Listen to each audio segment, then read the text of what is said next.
On the consumer front tonight, a closer look at a booming industry. People whose mission it is to take back the luxury toys of the over-leveraged rich. Action News consumer reporter Nydia Hahn is here to tell us about it. Nydia? Hey Rob, we're introducing you to a local guy who isn't your typical repo man. This guy does high-end repossessions and says by taking back these pricey toys from overindulgent fat cats, he's helping put more money into the economy for all of us.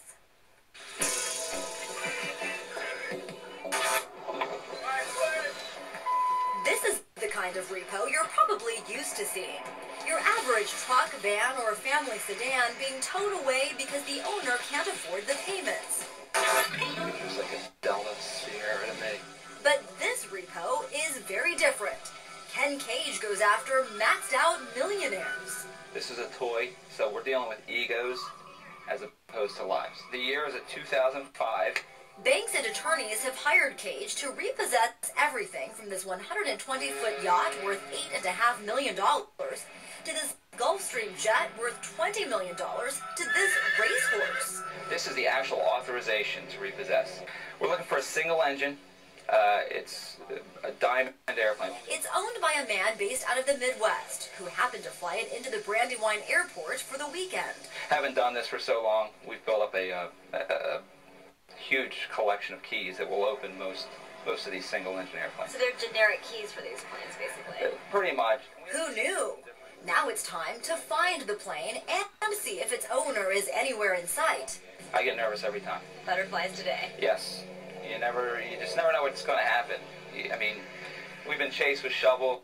We've been attacked by football players, run over by cars, stuff like that. So you just never know. Back to this repo, Cage and his partner Scott find the prize, but out there. Oh, you got the kid. After a strategy session, we're going to go right up to the guy. I'm going to draw him away, try and get him into the airplane, and he'll walk in, and we'll see what happens. Can I talk to you over here, please, for a second? Sure. Got some news I have to give you here. Turns out the man is a maintenance worker getting the plane ready to take off, and the owner is on his way. Here's the order.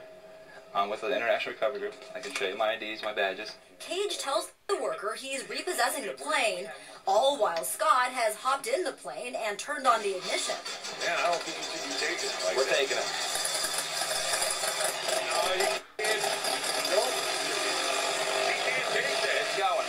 Mission accomplished. Now, after Cage repossesses luxury items, he sells them to a new buyer. Most of our inventory is just coming and going so fast.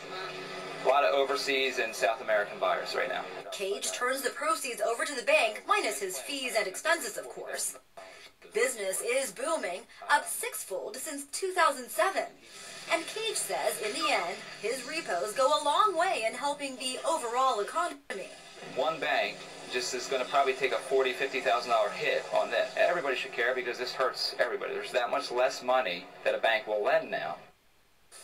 Of course, some people say the problem is even though banks are actually making big profits these days and have the money to lend, they simply aren't doing it right now, funneling that money back to the consumer. But so Cage, for one, says he's doing his part, and indeed I think many would agree, and it's a fascinating job regardless. It is fascinating. Quite a report. Thank you, Nydia, for that. On